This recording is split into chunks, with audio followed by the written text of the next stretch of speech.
आदि उत्कर्ष चैनल को आप लाइक और सब्सक्राइब करें ताकि आपको नई वीडियो का अपडेट मिलता रहे और आप अपने ज्ञान का अर्जन करते रहें। प्रिय विद्यार्थियों, आज हम सभी लक्ष्मण मूर्छा राम विलाप का अध्ययन करेंगे। पूर्व के भाग में हम सभी ने कवितावली का अध्ययन किया था, लेकिन आज यहाँ हम सभी लक्ष्मण मूर्छा राम विलाप का अध्ययन करने वाले हैं।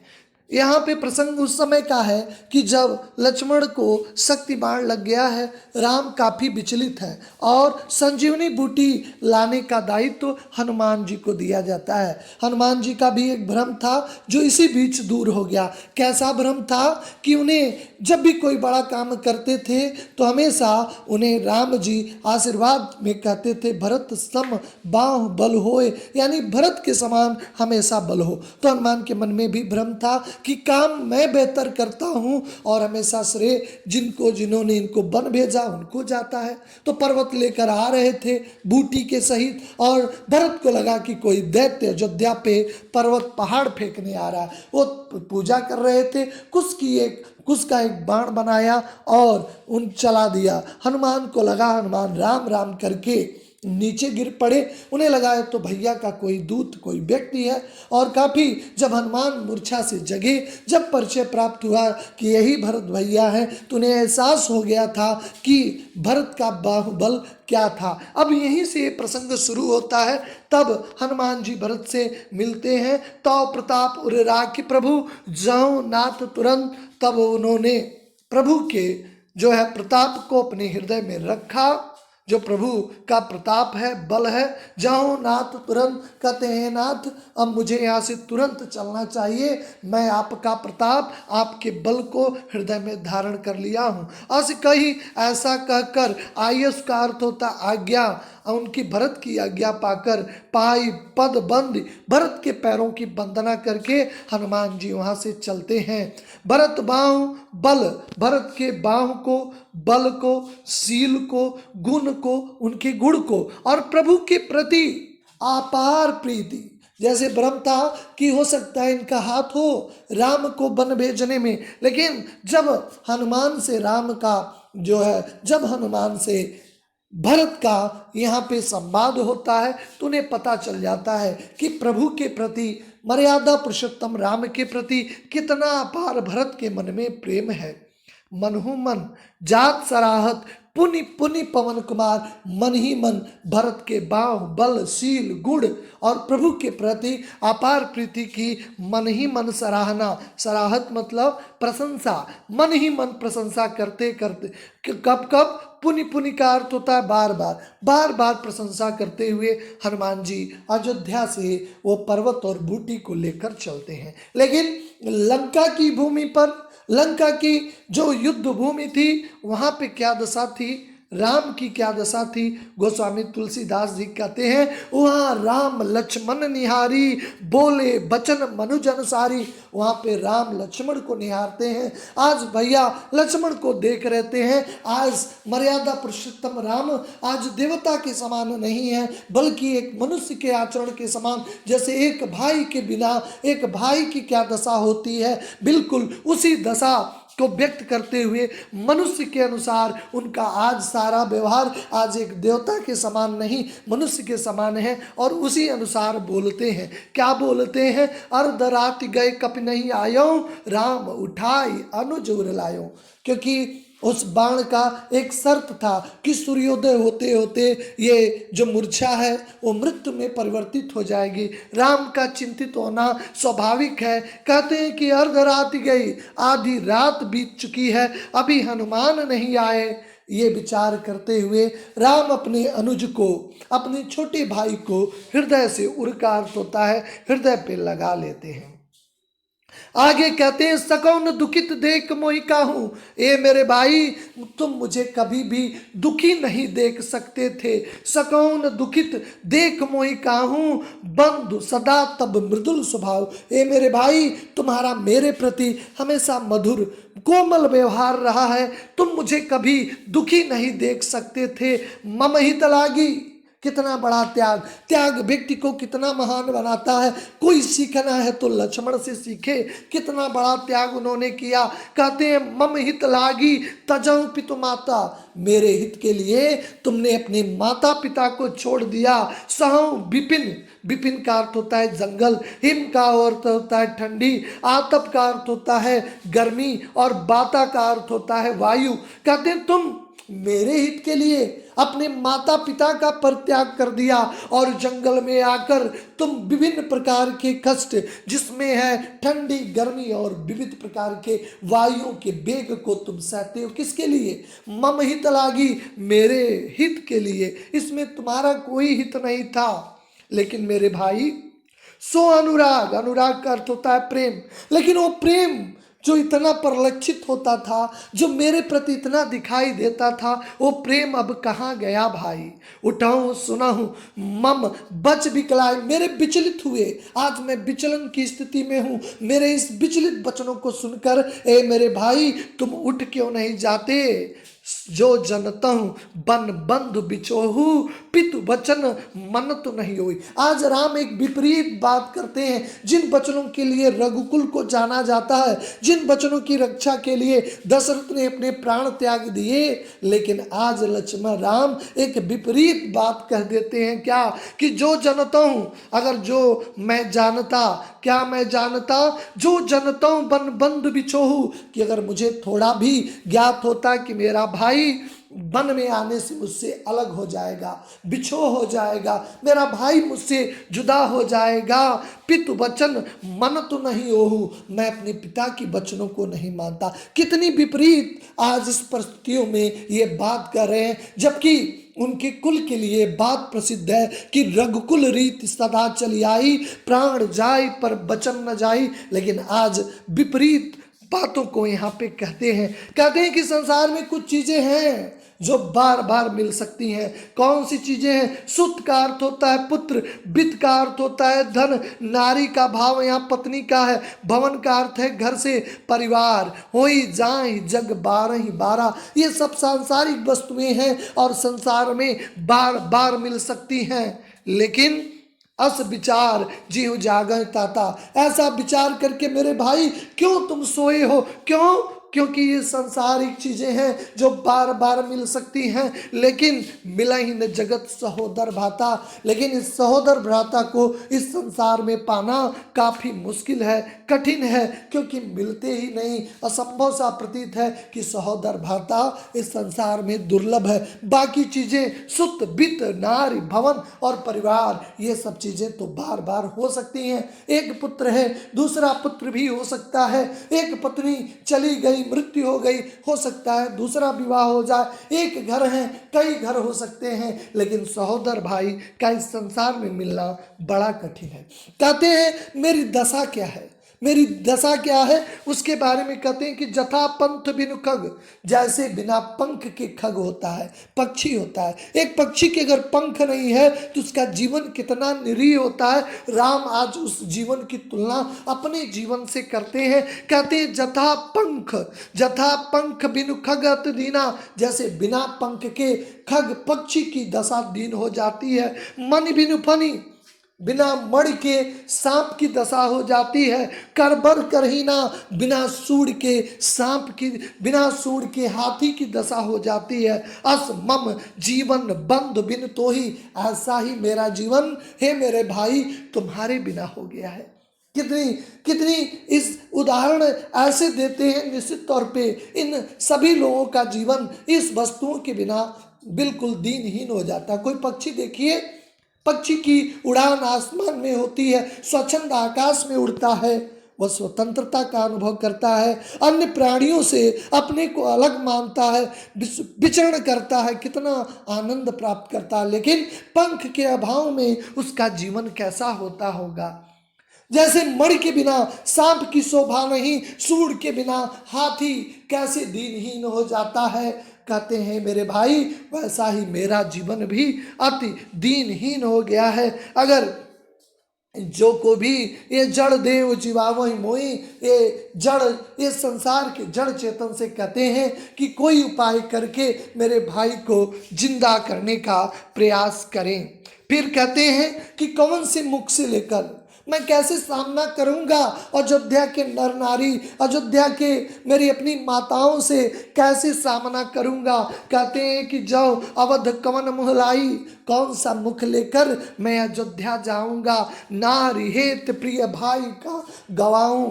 कहते हैं कि नारी के भी, एक नारी के लिए अपने इस भाई को गवा दिया। जब ये जनता वहाँ की, जब वहाँ के सामान्य जनमानस के बीच में जाऊंगा तो कैसे सामना करूंगा कि नारी के हेतु अपने प्रिय भाई को गवा दिया, मैं उन सभी लोगों का सामना कैसे करूंगा। बर अपजस सहु जगमाही, विभिन्न प्रकार के अपयसों को इस संसार में मैं सह लेता। इससे बड़ा अपयस अगर मुझे लग जाता कि एक नारी चली गई, उसके अलावा भी मुझे और भी अपयस लग जाता और भी अपनी हानि को मैं बर्दाश्त कर लेता, लेकिन इस हानि को कैसे मैं बर्दाश्त करूंगा। नारी हानि विशेष क्षति नहीं, नारी के हानि होने से कोई विशेष हानि नहीं होती है। एक पत्नी चली गई, हो सकता है दूसरी पत्नी भी, दूसरा विवाह की परंपरा भी है, हो सकता है, लेकिन ये प्रिय भाई के बिछो होने पे उस भाई से कैसे मिला जा सकता है। विविध प्रकार के अपयस को इस संसार में मैं सह लेता, लेकिन इस अपयस को कैसे मैं सहन कर पाऊंगा। अब अपलोक शोक सुत तोरा, यहाँ पे भाई को सुत से यानी पुत्रवत व्यवहार करते थे हमेशा, जैसे एक पिता का पुत्र के ऊपर स्नेह होता है, आज वही स्नेह राम का लक्ष्मण के प्रति है। कहते हैं हे सुत, हे पुत्र के समान मेरे भाई, मैं कैसे तुम्हारे इस दुख को देखूंगा। सहे निठुर कठोर उर मोरा, कैसे मेरा कठोर हृदय तुम्हारी इस भीषण दुख को सहने की क्षमता मेरे हृदय में होगी। निज जननी के एक कुमारा, मैं अपनी माँ का एक पुत्र हूँ, निज जननी के एक कुमारा, तत तास तुम प्राण आधारा। भले मैं इकलौता पुत्र हूँ, मेरे न रहने पे मेरी माँ की दशा क्या हो सकती है, इसके बावजूद भी मैं नहीं, तुम मेरी माँ के प्राणों के आधार हो। तात तास तुम प्राण आधार, भले कहने के लिए मैं अपनी माँ का, राम कौशल्या के पुत्र थे, सुमित्रा के 2 पुत्र थे, एक लक्ष्मण और दूसरा थे शत्रुघ्न। राम की सेवा में लक्ष्मण तत्पर थे और भरत की सेवा में शत्रुघ्न तत्पर रहते थे। यहाँ पे राम कहते हैं भले ही मैं अपनी जननी का, अपनी माँ का इकलौता पुत्र हूँ, लेकिन तुम मेरे माँ के प्राणों के आधार हो, तुम मेरे माँ के प्राणों के आधार के समान हो। तुम्हारी माँ ने सौंपई मोही तुम ही गई पानी, सब विधि सुखद परम हित जानी। तुम्हारी माँ ने अपना हाथ, पानी का अर्थ होता है हाथ, गही मतलब पकड़कर, तुम्हारा हाथ पकड़कर मुझे सौंपा था कि राम ये तुम्हारा भाई बन जा रहा है, आज से तुम ही इसके माता हो, तुम ही इसके पिता हो, सर्वस्व तुम हो। कितने विश्वास के साथ उन्होंने तुम्हारा हाथ मुझे सौंपा था। सब विधि, सभी विधि से मुझे तुम्हारा परम हितैषी। अगर थोड़ा भी उनके मन में संदेह होता कि ये मैं तुम्हारा मैं हितैषी नहीं हूँ, तो शायद वो नहीं तुम्हारी माँ मुझे सौंपती। लेकिन कहते हैं सौंपई मोही तुम्हें गई पानी, सब विधि सुखद परम हित जानी। सभी प्रकार से हितैषी समझकर तुम्हारे हाथों को अपने हाथों में सौंपा था। उत्तर काँव देही तय जाई, लेकिन उस सुमित्रा माँ से जब मेरा सामना होगा, मैं जब वो पूछेंगी लक्ष्मण कहाँ है, तो मैं उनके इस प्रश्नों का कैसा उत्तर दूंगा। उठी किन मोहि सिखामो भाई, है मेरे भाई लक्ष्मण क्यों नहीं उठ के मुझे सिखाते हो। जब पूछेंगी सुमित्रा माँ कि लक्ष्मण कहाँ है, मैं उनके इस प्रश्नों का सामना कैसे करूंगा। ए मेरे भाई तुम उठकर क्यों सिखाते नहीं।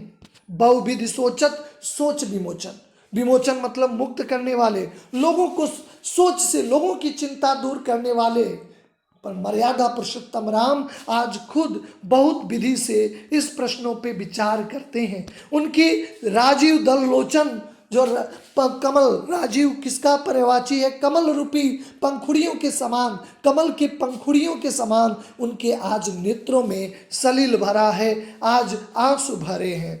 लेकिन ये सब क्रियाओं को आज हिमालय पर्वत पे बैठे शंकर जी देख रहे हैं, शिव जी देख रहे हैं और उमा से कहते हैं, पार्वती से कहते हैं, उमा एक अखंड रघुराई, रघुराई मर्यादा पुरुषोत्तम राम टूटने वाले नहीं हैं, अखंड है। नर गति भगत कृपाल दिखाई।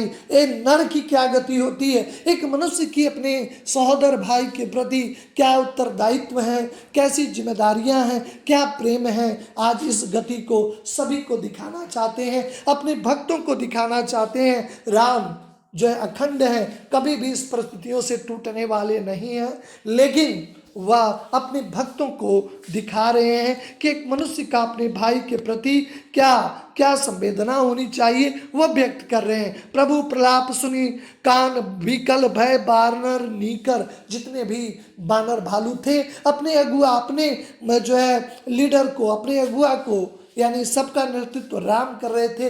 राम के नेतृत्व में युद्ध लड़ा जा रहा था। मर्यादा पुरुषोत्तम राम को विचलित होकर देखकर सभी बानर भालू व्याकुल हो जाते हैं, विकल हो जाते हैं। इसी बीच हनुमान का आगमन हो जाता है। आई गए हनुमान जिम करुणा मुँह वीर रस। जो करुणा रस अभी सबके मुंह में, एक शोक का रस विद्यमान था, सबके मुंह में तुरंत वीर रस का जो संचार देखा जाता है, सभी के मन में उत्साह आ जाता है। हर्ष राम भेटई हनुमाना। हर्षित होकर राम हनुमान को भेटने लगते हैं। अति कृतज्ञ परम सुजाना। मैं कृतज्ञ मतलब उपकार, मैं आपका उपकार नहीं बोल सकता। आप परम सुजान हैं, आप बहुत बुद्धिमान हैं। सुजान का अर्थ होता है बुद्धिमान। तुरंत वैद्य, दुश्मन देश का डॉक्टर थे, सुसैन वैद्य थे। उन्होंने बहुत जो उपाय करना था, बूटी को उन्होंने पीसा कूटा, औषधि बनाया। तुरंत वैद्य तब कीन उपाई, उठ बैठे लक्ष्मण हर्षाई। वैद्य जो थे डॉक्टर थे, दुश्मन देश के थे, लेकिन डॉक्टर का कोई जाति, कोई धर्म, कोई देश, कोई क्षेत्र नहीं होता है। मानवता या रोगियों का उपचार ही उनका धर्म होता है। सुसैन वैद्य ने उपाय किया और लक्ष्मण उस उपाय से, उस जड़ी बूटी के प्रभाव से ऐसे लगा जैसे किसी नींद से जागकर बैठ गए हैं। हृदय लाई भेटऊं भ्राता। अपने भाई को जीवित देखकर राम उन्हें भेंट करने लगते हैं। हर्ष से सकल भालू कपि भ्राता। बानर भालू में सभी में हर्ष का संचार हो जाता है। कपि पुनि वैद्य तहाँ पहुँचाया, जय विधि तबई तहीं लई लावा। जिस विधि से वो हम सुसैन वैद्य को लाए थे, उसी विधि से पहुंचा देते हैं। यह वृतांत दशासन सुनाऊं, अति विषाद पुनि पुनि सिर धनाऊं। अति विषाद में अति दुखी हो जाता है जब दशानन सारे वृतांत को सुनता है, बार बार अपने सिर को पीटने लगता है। व्याकुल कुंभकर्ण पै पावा, विविध जतन कर तही पावा जगावा। कहते हैं तब वह कुंभकर्ण के पास जाता है। कुंभकर्ण तो 6 महीने नींद में रहता है और 6 महीने एक दिन उठता है। बहुविधि से सिंहनाद हाथियों की चिगाड़ करके और विविध प्रकार के व्यंजन बना के कुंभकर्ण को जगाने का प्रयास करता है। कुंभकर्ण जब जागता है, जागा निश्चर देखें कैसा, मानव काल दे धर ऐसा। जागने के बाद वह कुंभकर्ण जो निश्चर था, राक्षस था, वह देखने पे ऐसा लगता था जैसे काल यानी मृत्यु ने कोई शरीर धारण कर ली। कुंभकर्ण बूझा कहूँगा भाई। कुंभकर्ण समझने का प्रयास किया, काहे तब मुख रहे सुखाई। ए मेरे भाई, तुम्हारा मुख काहे सूखा है, क्यों सूख गया है। कथा कहीं तब तेई अभिमानी। रावण ने सभी प्रकार की जो कथा थी, सभी प्रकार जो कहानी थी, जिस प्रकार से सीता का हरण किया था, सारा वृतांत बताया। तात कपिन तब निश्चर मारे कि सभी बानर भालुओं की सेना ने तमाम राक्षसों को मार दिया। महायोद्धा संज्ञारे। इस युद्ध में बड़े बड़े योद्धा का वीर गति को प्राप्त हो गए। दुर्मुख सुर रूप मनुजहारी, ये सब रावण के पुत्र हैं। दुर्मुख सुररिप मनुजहारी भट्ट अतिकाय अकंपन भारी, ये सब रावण के पुत्र हैं। अपर महोदर अधिक वीरा, परे समरमयी सब धन धीरा। ये सारे जो दुर्मुख हैं, सुररिप मनुजहारी भट्ट अतिकाय अकंपन अपर महोदर अधिक ये सारे लोग युद्ध में वीर गति को प्राप्त कर लिए। सुनि 10 कंदर बचन तब कुंभकर्ण बिलखान जगदम्बा हरियाणी अब सठ चाहत कल्याण। सुन 10 कंदर रावण के वचनों को सुनकर कुंभकर्ण बड़ा विचलित हो जाता है और मन ही मन सोचता है कि जगदम्बा रूपी सीता का हरण करके ये अपना मूर्ख कल्याण चाहता है, कैसे इसका कल्याण हो सकता है। ये वृतांत यहीं तक आपके पाठ्यक्रम में था। आशा है कि ये प्रसंग निश्चित तौर पे संवेदना को आपके हृदय में संचार करता है। आशा है कि आपको ये समझ में आया होगा। आप सभी का धन्यवाद। नेक्स्ट वीडियो में आपसे मुलाकात होती है।